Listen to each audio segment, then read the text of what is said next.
sobre nuestros pasos en el tema que nos compete los jueves.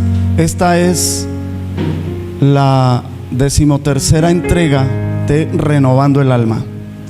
Cuando el ser humano pecó en el huerto del Edén, Adán pecó en el huerto del Edén, no solo hizo que heredáramos y se nos imputara la naturaleza pecaminosa, sino que además se ocasionó una desalinealidad en el alma, y desde entonces el ser humano debe luchar contra eso mismo.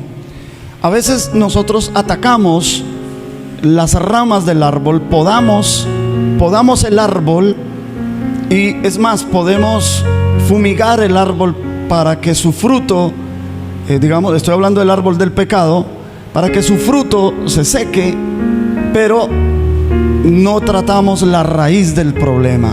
Y la raíz del problema del pecado humano reside en su alma. El alma del ser humano sufre y debemos ayudarla. Y por eso estamos haciendo estas entregas, que no es como el común, ¿verdad? De un servicio normal en donde nosotros hacemos una prédica y eso. Concentramos este tiempo a estudiar el tema del alma. ¿El alma qué es? El alma es el intelecto, las emociones, la voluntad y la conciencia. Y necesitamos tratar, con la ayuda del Espíritu Santo, eso sí, de ir alineando esas facetas de nuestra alma. Cada faceta del alma tiene dimensiones. Hoy vamos a empezar a ver los desequilibrios que se pueden presentar en la mente racional. Ya vimos los temas de la contaminación del espíritu, vimos los desequilibrios o las iniquidades que se presentan en la dimensión de la sabiduría, que es la primer dimensión y la más interna de la mente, del intelecto. Y ahora vamos a hablar sobre la mente racional, que también se le conoce en nuestro estudio como la mente intuitiva. Amén. Perdón, quiero hacer una pequeña pausa. Primero, pedir disculpas. Tengo algo de afectación en mi garganta. También queremos recordar que todas estas entregas, para no llamarlas clases, las estamos subiendo a YouTube. En YouTube tenemos Set Teología, y ahí encontramos para los hermanos que quieran volver a ver la enseñanza. Ok, vamos a arrancar. Hoy vamos a hablar de una de las iniquidades que se presentan en la mente racional o en la inteligencia. Ya la semana pasada pudimos definir lo que es la inteligencia, cómo trabaja la inteligencia, pero hoy vamos a hablar de sus iniquidades. Nos va a alcanzar el tiempo solo para la neurosis, y vamos a hablar sobre el tratamiento. El problema de nosotros los predicadores es que le decimos a los oyentes el problema, y lo hacemos para que la conciencia se despierte de que el ser humano tiene problemas, y problemas que tiene que resolver. Sin embargo, nosotros casi nunca decimos cómo se hace para resolver ese problema, ¿verdad? Entonces, de ahí nació esta idea de que podamos mirar lo que es el problema, pero también cómo se resuelve el problema. Definamos primero que todo la neurosis. Nosotros nos referimos con este término a la neurosis noógena, en contraste con las neurosis psicógenas o las somatógenas. Ahora les voy a explicar qué es eso.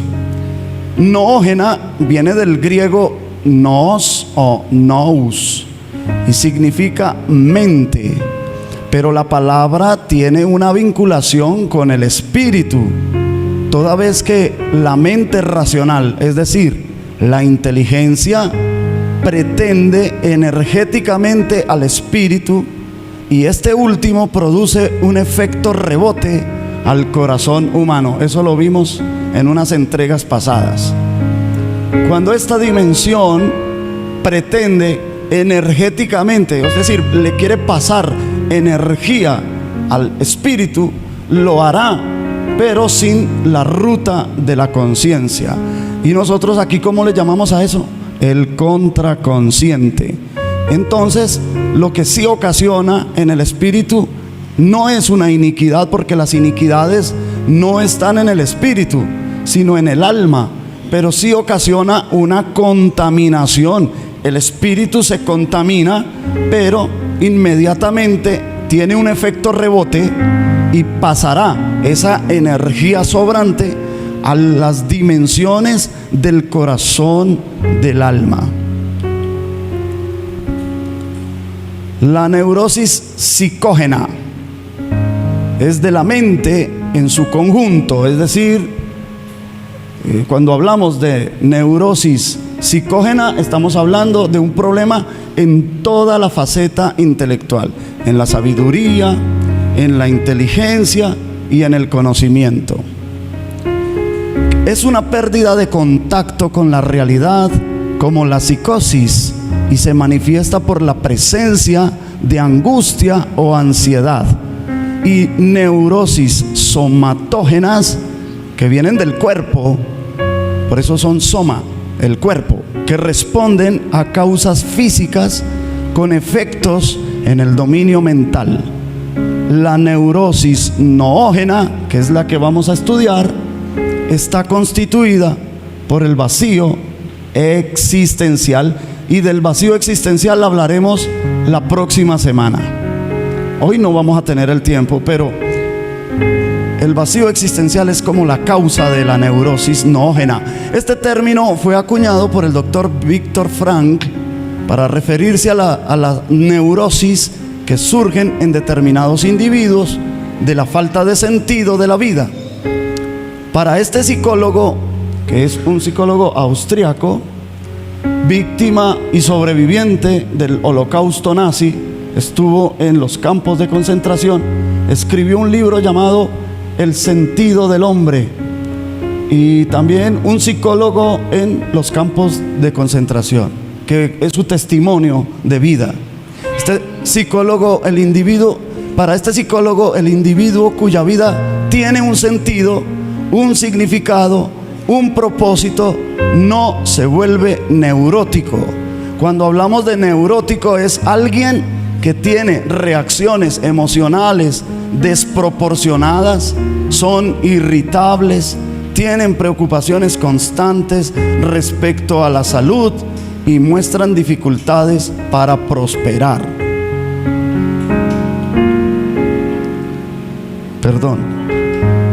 La neurosis noógena hace referencia a un patrón de conducta repetitivo que suele producir relaciones inadaptadas con el otro, con su entorno y consigo mismo.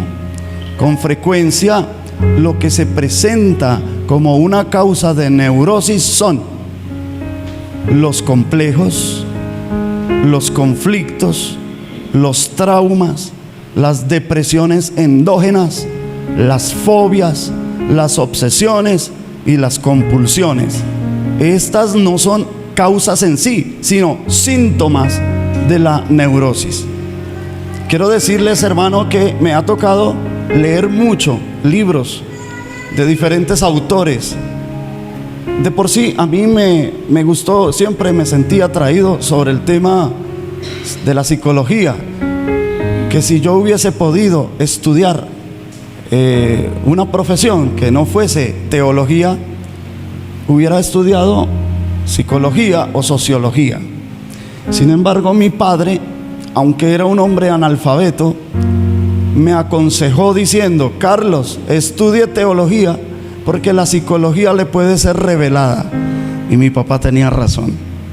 No sé cómo hizo, pero tenía razón. Entonces vamos a mirar cada uno de esos síntomas complejos. Se habla de una persona acomplejada o que sufre complejos psíquicos cuando presenta una marcada disconformidad con alguno o varios aspectos físicos o psíquicos de su persona, los que experimenta o percibe subjetivamente como sentimientos de discapacidad. Y saben, hemos encontrado este tipo de síntomas en los personajes bíblicos. El ejemplo bíblico de una persona que tiene complejos es Moisés. Éxodo capítulo 4 versículo 10. Entonces dijo Moisés a Jehová: Ay, Señor, nunca he sido hombre de fácil palabra, ni antes ni desde que tú hablas a tu siervo, porque soy tardo en el habla y torpe de lengua. Moisés se sentía acomplejado por esto. Algunos comentaristas bíblicos decían o dicen que Moisés era un tartamudo, que se le dificultaba expresarse de forma fluida. Es muy probable, debido a que Dios, que es el que está hablando con Moisés, no le revierte esa prerrogativa a Moisés. Es decir, ¿qué me estás diciendo, Moisés? ¿Que eres tardo para el habla? No, mentiroso, de eso son excusas tuyas. No, realmente él tenía ese defecto y se sentía acomplejado, porque entre más el Señor le insistía, más pretextos ponía Moisés. Moisés decía: Señor, a lo último, ¿sabes qué? Allá en Egipto está mi hermano Aarón, él habla mejor que yo. Y el Señor tenía que disuadirlo una por una de sus excusas. Pero esto es una señal inequívoca de que Moisés era una persona con complejos. Otra, conflictividad. Hablamos de conflictos para referirnos a aquellas situaciones de disputa o divergencia en las que existe una contraposición de intereses, de necesidades, de sentimientos, de objetivos, de conductas, de percepciones, de valores y o afectos entre individuos o grupos que definen sus metas como mutuamente incompatibles. Eso es conflictos. Una persona conflictiva es que no puede nunca estar de acuerdo con otro y le encanta armar los conflictos.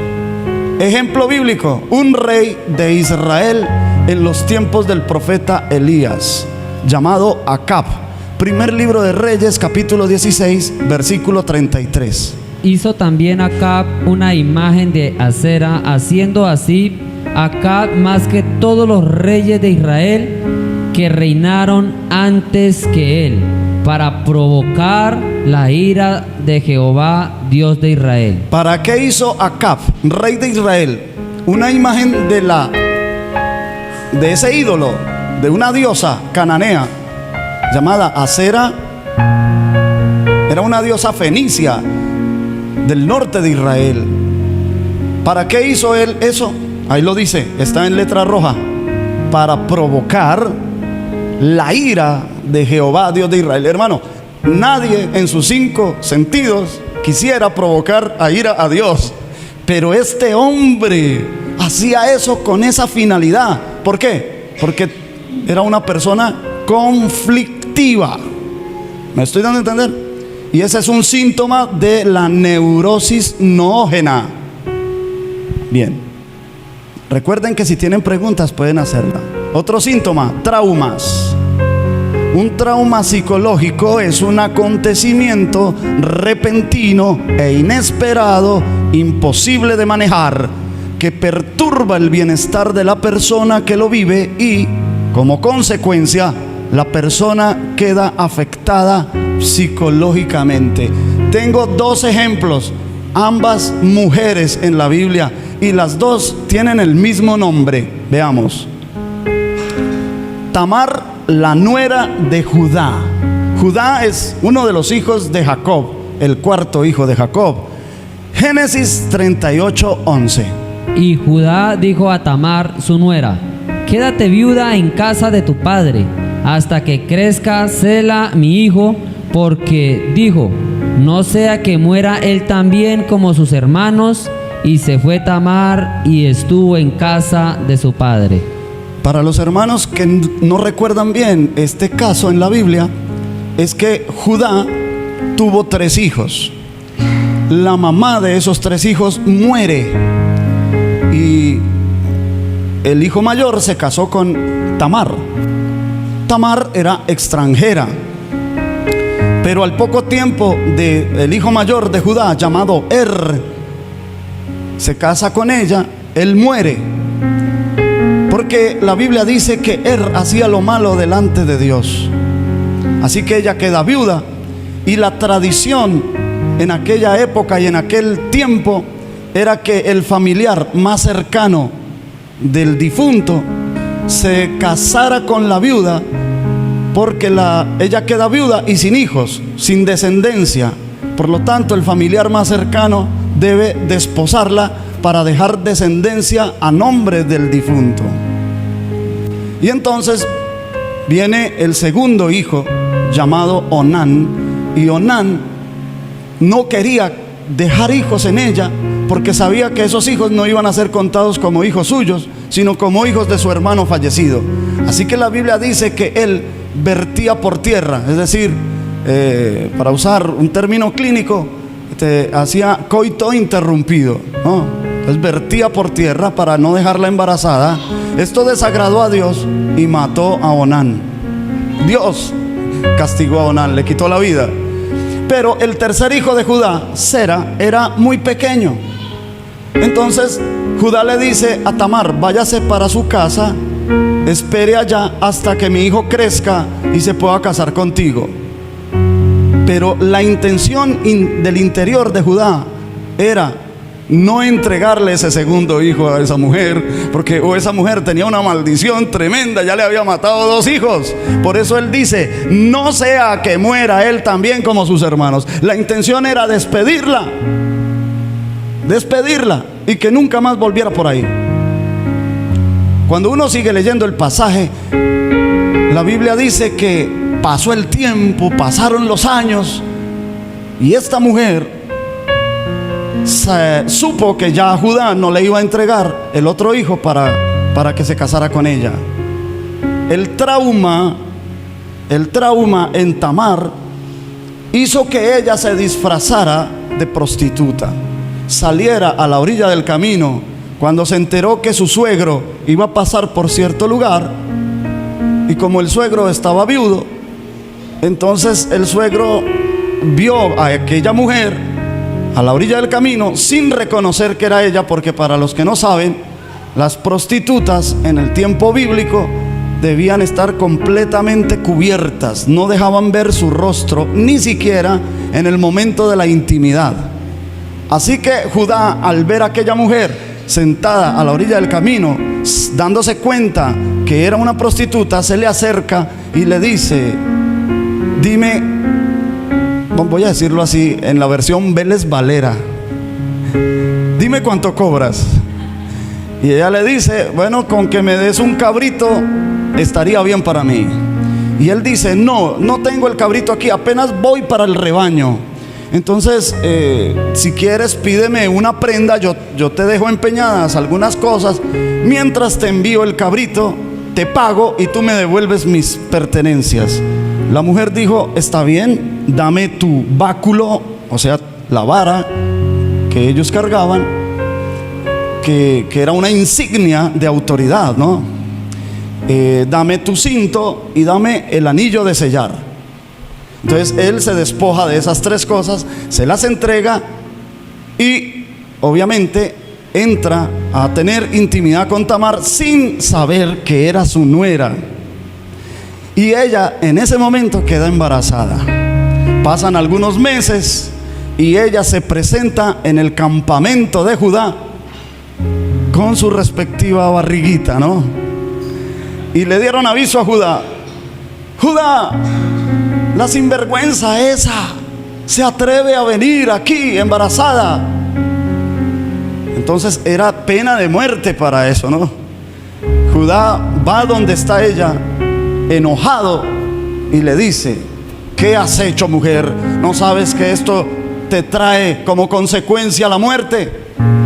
¿De quién es el hijo que tú estás esperando? Entonces ella dice: el hijo que yo estoy esperando es del dueño de este báculo, de este cinto y de este anillo de sellar.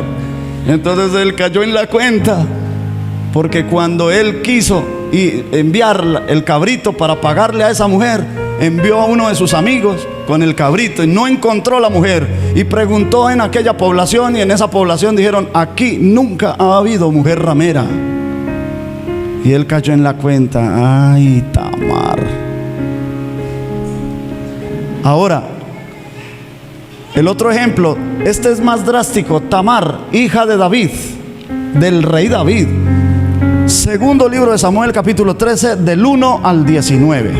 Aconteció después de esto que, teniendo Absalón, hijo de David, una hermana hermosa que se llamaba Tamar, se enamoró de ella Amnón, hijo de David, y estaba Amnón angustiado hasta enfermarse por Tamar su hermana, pues por ser ella virgen le parecía a Amnón que sería difícil hacerle cosa alguna.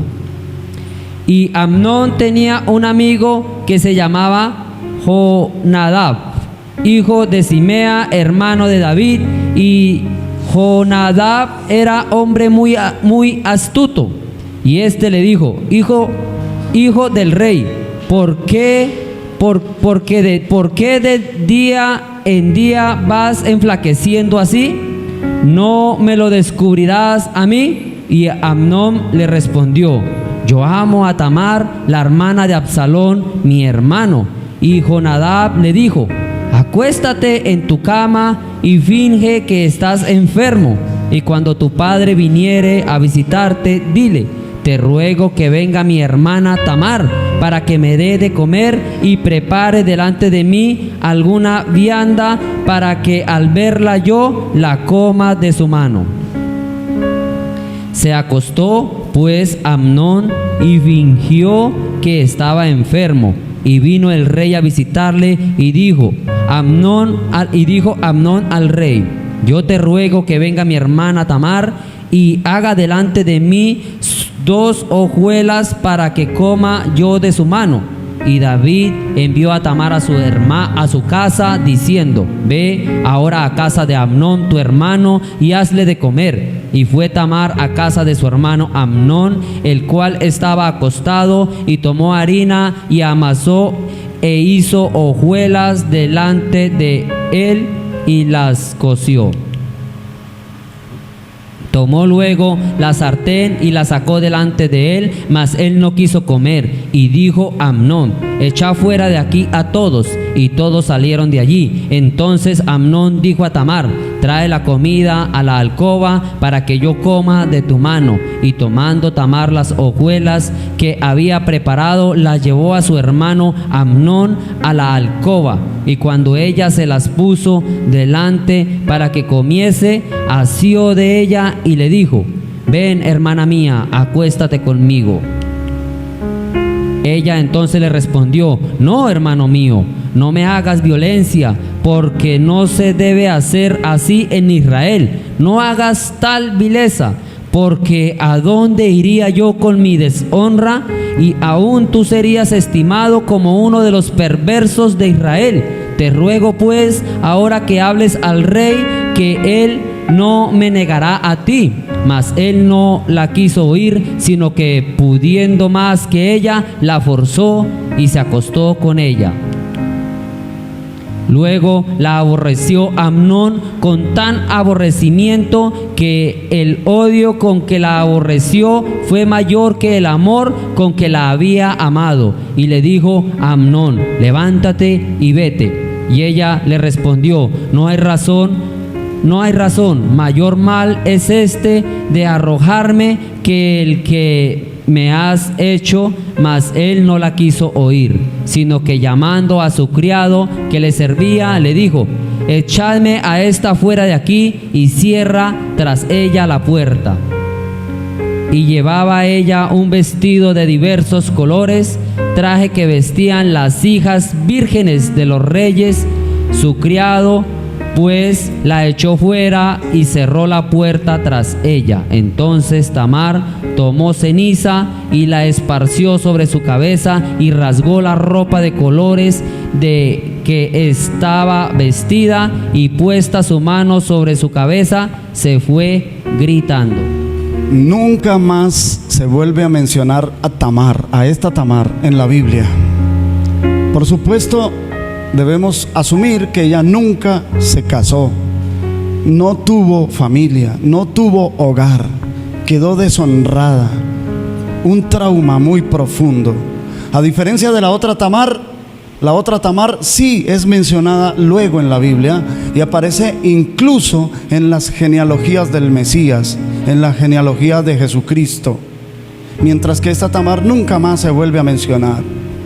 Un trauma severo en la vida de esta muchacha por un hermano medio. El pasaje mismo no admite más interpretaciones, es claro, ¿no? Como está escrito ahí. Otro síntoma, depresiones endógenas.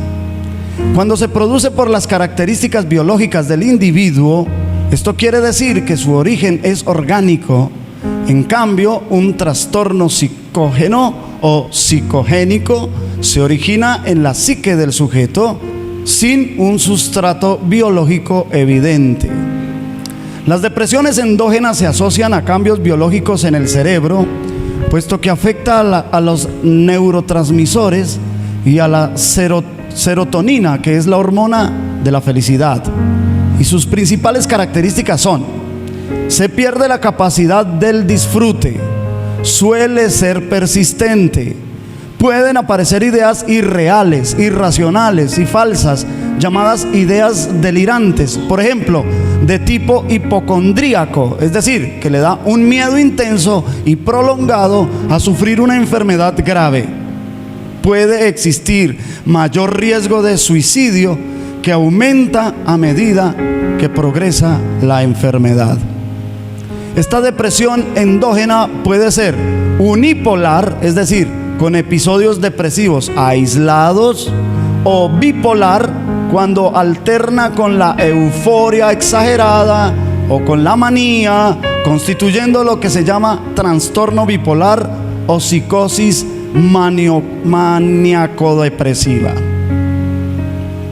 El ejemplo bíblico: Raquel, Génesis capítulo 30, verso 1 y verso 2. Viendo Raquel que no daba hijos a Jacob, tuvo envidia de su hermana y decía a Jacob: dame hijos, o si no, me muero. Y Jacob se enojó contra Raquel y dijo: ¿soy yo acaso Dios que te impidió el fruto de tu vientre? Entonces, aquí hay un factor biológico que impedía que ella quedara embarazada, y esto le trajo estas depresiones a él. Y le dice a su esposo: dame hijos, o si no, me muero. Mire lo que Jacob le responde: no, es que yo no soy Dios, yo no te cerré el vientre, aquí no podemos hacer nada. A diferencia de su padre Isaac, su padre Isaac también se había casado con una mujer estéril, con Rebeca, la mamá de Jacob. Pero dije, a diferencia de Isaac, Isaac oró por Rebeca y pudo tener hijos. Pero Jacob, por alguna razón, no quiso orar por Raquel. No sabemos por qué. Lo cierto es que él piensa que esta tara, este defecto biológico en su esposa Raquel, no era culpa de él, pero ella estaba sumamente deprimida, y la depresión era por causa de un factor biológico, de un factor de su cuerpo. Otro síntoma: fobias. Una fobia es un tipo de trastorno de ansiedad. Es un temor fuerte e irracional de algo que representa poco o ningún peligro real.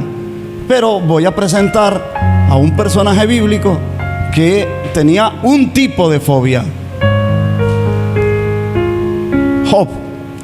Job capítulo 3, verso 25. Porque el temor que me espanta me ha venido, y me ha acontecido lo que yo temía. Porque el temor que me espantaba me ha venido, y me ha acontecido lo que yo temía. Una fobia hace que la energía almática del ser humano Ustedes saben que nosotros tenemos digamos, los científicos han descubierto que nosotros tenemos un campo electromagnético y que eso se siente en cierto radio de frecuencia. Usted, no sé si le ha pasado de pronto haciendo una fila en el banco, o bueno, qué sé yo, y está cerca de una persona que le proporciona, como que dice uno, esta persona tiene una mala vibra, ¿no? O por el contrario, puede ser que te acerques a una persona en la que tú te sientas agradado de estar junto a esa persona porque tiene una buena vibra, lo que nosotros llamamos una vibra. Es verdad, hay una vibración de una frecuencia electromagnética y el alma es la encargada de dar esa frecuencia. Por lo tanto, cuando una persona tiene una fobia y la fobia es intensa y todos los días él tiene temor de eso, puede lograr encauzar otras energías para que traigan a manifestación lo que la persona teme. ¿Me voy a entender? Y fue lo que le pasó a Job, y Job lo reconoce. Lo que me espantaba me sobrevino. Lo que yo más temía me ha acontecido. Otro síntoma, obsesiones. Se trata de una perturbación anímica producida por una idea fija que con tenaz persistencia asalta la mente. El sentimiento o tendencia aparece en desacuerdo con el pensamiento consciente de la persona, pero persiste más allá de los esfuerzos por librarse de él. Preocupación o idea que domina y acapara la atención intelectual y que siempre va acompañada de un penoso sentimiento de ansiedad. Simón Pedro es el ejemplo bíblico para este síntoma. Mateo capítulo 16, verso 22 al 23. Entonces Pedro, tomándolo aparte, comenzó a reconvenirle diciendo: Señor, ten compasión de ti, en ninguna manera esto te acontezca. Pero él, volviéndose, dijo a Pedro: Quítate delante de mí, Satanás, me eres tropiezo, porque no pones la mira en las cosas de Dios, sino en la de los hombres. Pero no fue la única ocasión en que Pedro se portó de forma obsesiva. Miremos otro pasaje, Mateo 26, verso 33 al 35. Respondiendo Pedro le dijo: Aunque todos se escandalicen de ti, yo nunca me escandalizaré. Jesús le dijo: De cierto te digo que esta noche, antes que el gallo cante, me negarás 3 veces. Pedro le dijo: Aunque me sea necesario morir contigo, no te negaré. Y todos los discípulos dijeron lo mismo. Sabían que parece que la obsesión es contagiosa, ¿no? Una persona obsesiva contagia a una que no lo es. Mire que aquí todos los discípulos resultaron diciendo lo mismo que Pedro, sabiendo el Señor Jesús que eso no iba a ser así. Pero es un comportamiento, una conducta obsesiva. No te negaré, aunque me toque morir contigo. Yo no me voy a escandalizar de ti. Él no estaba pensando bien las cosas. En el primer pasaje se dice que el Señor le responde: Quítate de mí, Satanás. No era que Pedro estuviera poseído por Satanás en ese momento, sino que Pedro era en sí mismo un Satanás. Satanás significa contrario, opositor. Entonces, Pedro, te estás comportando como cualquiera. Eres estorbo, me eres contrario. Teníamos que aclarar eso. Otra, compulsividad. Las personas que están angustiadas debido a pensamientos recurrentes, no deseados e incontrolables, o que se sienten impulsadas a repetir comportamientos específicos, pueden tener el trastorno obsesivo compulsivo. Imagínate. Ejemplo, Caifás. Mateo 26, del 3 al 5. Entonces los principales sacerdotes, los escribas y los ancianos del pueblo se reunieron en el patio del sumo sacerdote llamado Caifás, y tuvieron consejo para prender con engaño a Jesús y matarle. Pero decían: no durante la fiesta, para que no se haga alboroto en el pueblo. Note lo que dice el verso 4: y tuvieron consejo para prender con engaño a Jesús y matarlo. Me gustaría que leyéramos este otro pasaje en Juan 18:14. Era Caifás el que había dado el consejo a los judíos de que convenía que un solo hombre muriese por el pueblo. Entonces aquí vemos un hombre no solo obsesivo por la muerte del Señor, sino compulsivo. Hizo todo lo que estaba a su alcance y en sus manos para concertar un plan, y un plan engañoso para prender a Jesús y darle muerte. Ese es el ejemplo bíblico. Otra, melancolía.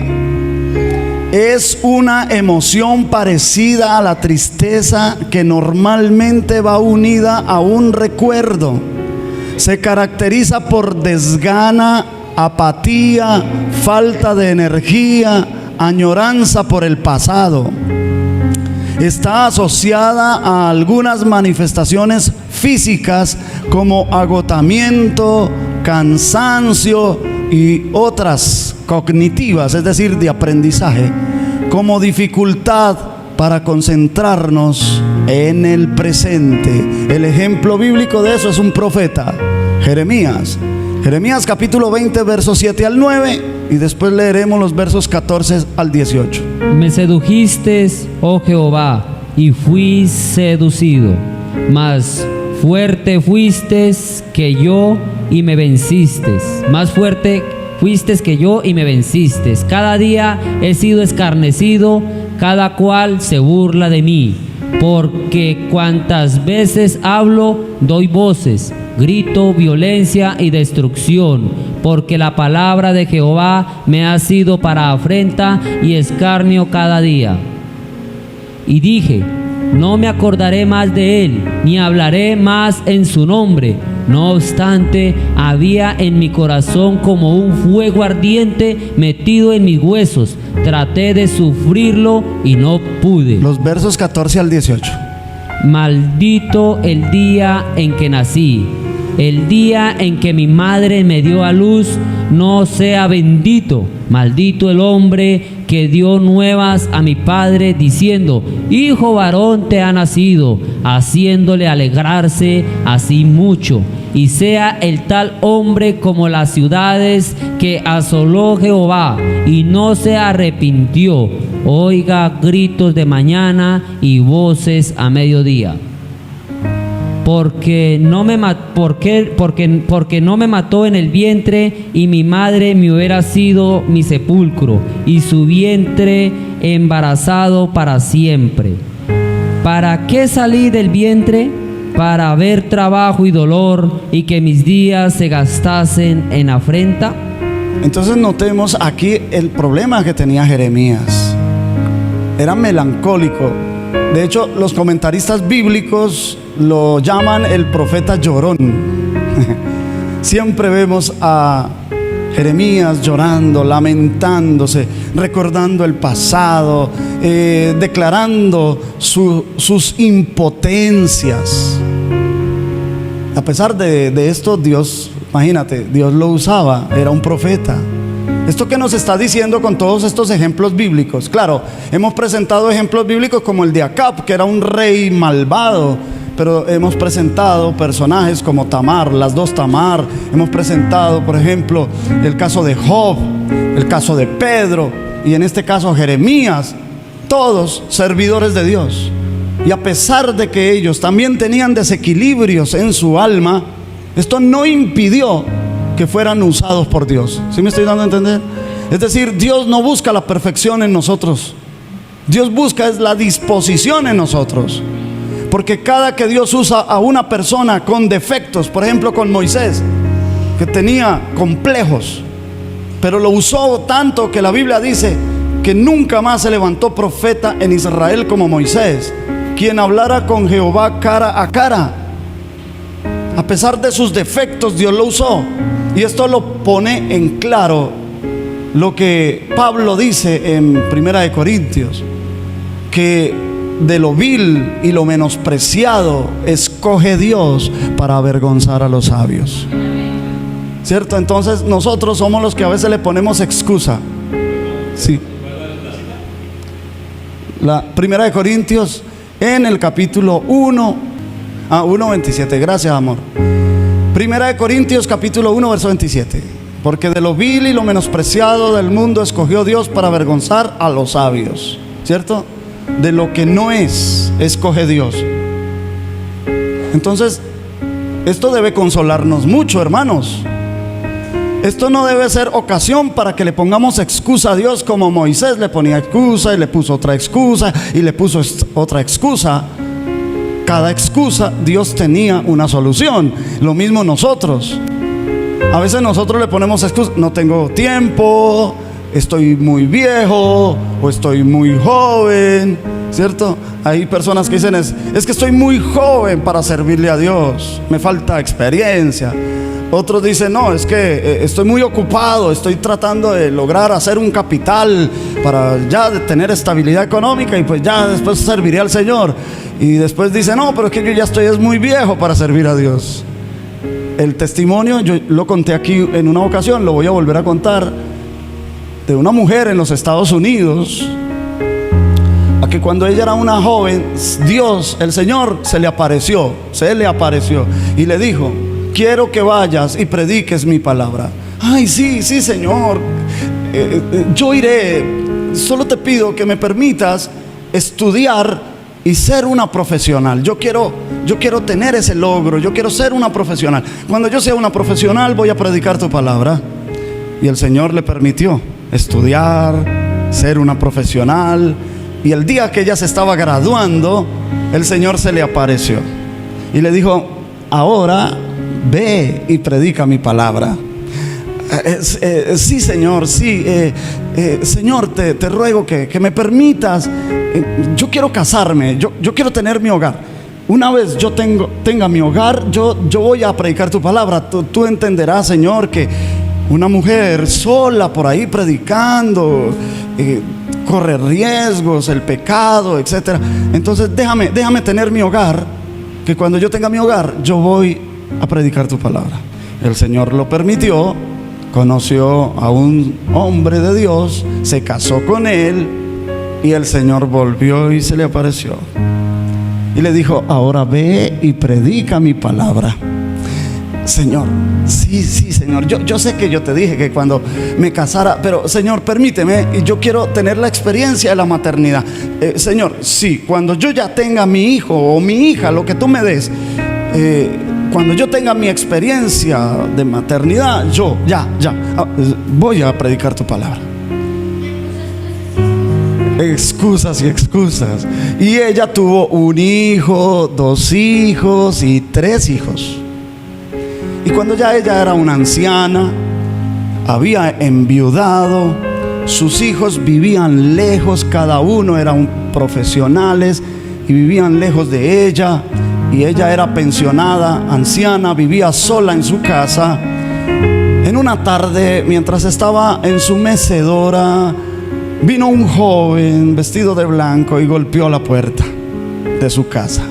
Ella se para, abre la puerta y ve a aquel joven parado en su puerta allí y le dice: ¿recuerdas que hace años yo te dije que fueras a predicar mi palabra? Y me pusiste excusas, te lo permitía, me pusiste otra excusa, te lo permití, me pusiste otra excusa, te lo permití. Pero ahora ve y predica mi palabra. Y la hermana, a la edad de 60 años, se puso a predicar la palabra de Dios. Llamada Frances Hunter, una mujer muy usada en milagros y en sanidades en los Estados Unidos. Ya partió con el Señor, por supuesto. Y ella contaba ese testimonio. Todos estos trastornos no son causas, sino síntomas de la neurosis. El arrecife que se descubre con la marea baja no es la causa de la marea baja. Por el contrario, la marea baja hace visible al arrecife. ¿Cuál es el tratamiento para la neurosis y todos esos síntomas que hemos mencionado? Vamos a ver. No debemos confundir el vacío existencial con apenas un síntoma más de la neurosis. Más bien, el vacío existencial puede ser su causa, pero del vacío existencial hablaremos la próxima semana, Dios mediante. Por último, sin embargo, el estudio de las causas noógenas está constituida por el vacío existencial, por la frustración existencial o por la frustración de la voluntad de sentido. El propósito de la vida difiere de un hombre a otro, de un día a otro y de una hora a otra. Por tanto, lo que importa no son las formulaciones abstractas, sino el sentido concreto de la vida de un individuo en un momento dado. No deberíamos buscar un sentido abstracto a la vida, pues cada uno tiene una misión o un cometido que cumplir. Por tanto, no puede ser reemplazado en su función, ni su vida puede repetirse. Su tarea es única, como es única la oportunidad de realizarla. No sé si eso está claro, o sea, no tengo ni que explicarlo, ¿verdad? Vea, la responsabilidad es el remedio contra la neurosis noógena. Si yo soy consciente que mi vida tiene un propósito, que mi vida tiene un sentido, lo que pasa es que yo aún no lo he descubierto, lo que pasa es que yo todavía no tengo claro cuál es mi misión en la vida. El vacío existencial se produce cuando yo no sé estas cosas, cuando todos los conceptos que están en la mente racional, como que cada uno de esos conceptos, ¿y para qué es eso? No le encuentro sentido. Entonces viene el vacío existencial, y por el vacío existencial la neurosis. Usted no se imagina, hermano querido, en las iglesias cristianas, para no hablar de la sociedad en común, sino de las iglesias cristianas, en donde se supone hay personas nacidas de nuevo, personas espirituales, personas que oran y adoran a Dios, personas cuya vida ha sido transformada por Dios, y personas sufriendo de neurosis, de este tipo de neurosis. Personas acomplejadas, personas obsesivas, personas compulsivas, melancólicas, etcétera, etcétera, todo lo que mencionamos hoy. Y uno debe hacer la pregunta: ¿por qué? ¿Por qué pasa esto a cristianos? ¿Cómo podemos ayudar? ¿Cómo podemos identificar si yo tengo alguno de estos síntomas? Entonces lo que tengo que hacer es pedir a Dios en oración que me muestre cuál es el propósito de vida. Ahora vamos a dar algunas recomendaciones prácticas para la búsqueda de esa respuesta, pero que una vez usted sepa cuál es la misión de su vida, entonces usted tiene una responsabilidad, y la responsabilidad es el remedio para la neurosis. Los complejos se van, la compulsividad se va, la obsesión se va, la melancolía se va. Tan pronto como usted y yo asumimos nuestra responsabilidad.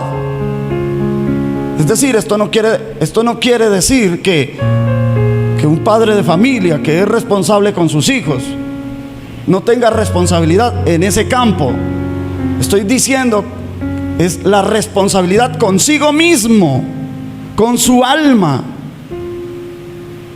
Puede ser responsable en su trabajo, puede ser responsable con sus hijos, en su hogar, puede ser responsable con las cosas externas, pero no con las internas, no consigo mismo. Entonces, vamos a mirar esto de la responsabilidad. Actúa como si vivieras por segunda vez y la primera lo hubieras hecho tan desacertadamente como estás a punto de hacerlo ahora. Pocas estrategias estimulan más el sentido de la responsabilidad que esta máxima que invita a imaginar, número uno, ¿imaginar qué? Número uno, que el presente ya es pasado. Y segundo, que ese pasado se puede corregir. No sé si recuerdan ustedes, leyendo uno de los libros de Víctor Frank, él cuenta el caso de un terapeuta que tiene a unas damas en su sesión. En la sesión que él está haciendo hay varias damas. El doctor Víctor Frank va pasando por casualidad, pero se detiene un momento a escuchar. Una de esas mujeres dice que ha intentado quitarse la vida porque su hijo mayor falleció, había acabado de fallecer, y el hijo que le quedaba era un hijo con complicaciones físicas. Era un chico con problemas de retraso mental, y por supuesto también tenía algunas dificultades motrices. Era un chico que, aunque ya estaba grande, tenía que asearlo, tenía que cambiarlo, tenía que darle de comer, era muy difícil para ella, y ella empezó a tener ese vacío existencial. Si fui madre de un hijo que estaba en perfectas condiciones, y en vez de morirse, el que está sufriendo murió, el que estaba en perfectas condiciones, y ahora Dios me deja con esta tarea tan dura, sin explicación por qué se llevó a mi otro hijo. Y ella contaba que estaba a punto de suicidarse, tomarse unas pastillas con una botella de licor, pero su hijo, el que tenía limitaciones, evitó que ella hiciera eso. Y ahora ella estaba en esa sesión terapeuta. El doctor que estaba a cargo, al ver que el doctor Frank estaba ahí, le pidió el favor que si tenía algunas palabras para ella, que por favor lo hiciera. El doctor Frank cuenta en su libro que él se dirige a ella y le dice: te voy a pedir el favor que imagínate que ya tú tienes en este momento 80 años, que eres una anciana. Imagínate, te estás imaginando. Y ella decía: sí, me estoy imaginando. Todos los años de aquí hasta que tú tengas 80 años, imagínate todo lo que te ha ocurrido. ¿Qué te pudiera ocurrir si tú sigues criando al hijo que tienes? ¿Te lo imaginas? Sí, me lo imagino. ¿Cómo te sientes? Entonces ella dice: me siento realizada.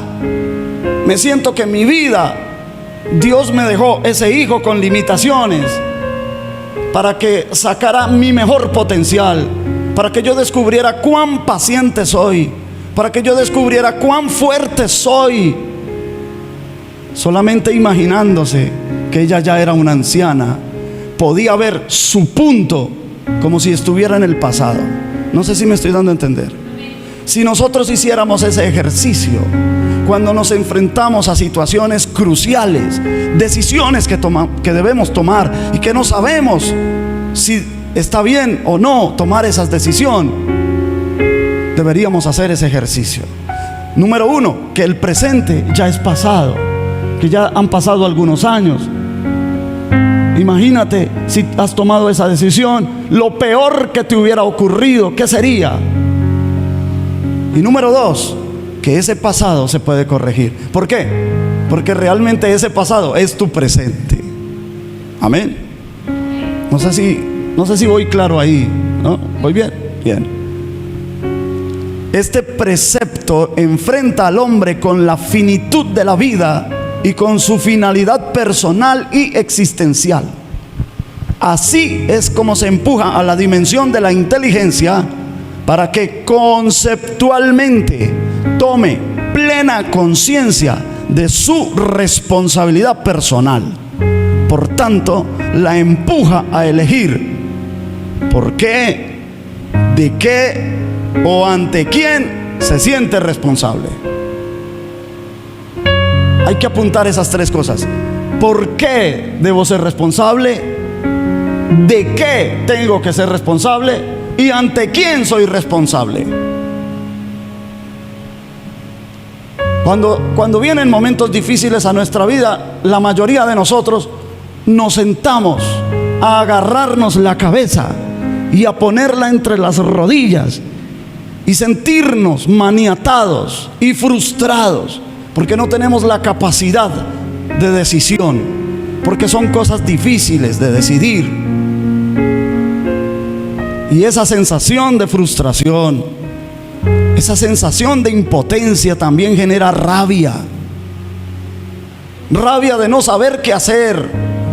Y si vamos y pedimos consejo, la mayoría de las veces que pedimos consejos a amigos, a familiares, qué sé yo, realmente la intención de nuestro corazón siempre es buscar la aprobación de ellos. Realmente el ser humano no busca un consejo. Ya la persona ha hecho una decisión en su corazón, pero no se atreve a exteriorizarla. Empieza a buscar consejo, pero es buscando aprobación nada más. Si fulano le dice, hágalo, mire, no, hágalo. Y si fulano también le dice, sí, hágalo. O si le dicen que no lo haga, y de todas maneras uno termina haciendo lo que los otros dijeron que no hiciéramos, porque lo que estábamos buscando era simplemente la aprobación. Pero eso no es ser responsable. Ser responsable es que yo vivo mi vida y que esa vida yo tomé la decisión de vivirla así y la estoy viviendo así, y esta vida me ha enfrentado con un sinfín de retos. Día tras día hay retos a los que nos tenemos que enfrentar, y yo debo tomar la responsabilidad. No nos dé miedo de equivocarnos, porque como ya dijimos, Dios no busca en nosotros la perfección. Dios quiere hacer el trabajo de la perfección en nosotros. No que nosotros tengamos primero que ser perfectos, no. Dios es tan bueno que aunque nos equivoquemos en nuestras decisiones, Él presenta las salidas oportunas, generosas, adecuadas para cada uno de nosotros, porque sabe que somos torpes en muchos aspectos. Y Él es tan bueno porque el que está del lado de Dios, Dios no lo va a dejar hundirse en el error, lo va a sacar, pero va a permitir que el error que yo cometí simplemente sirva como el pizarrón de un profesor donde se me dio una lección de vida, y aprenderé de esa lección. No me lamentaré de eso. Es más, si me tengo que arrepentir del error, pues tengo que arrepentirme, sí, pero también eso me deja un aprendizaje.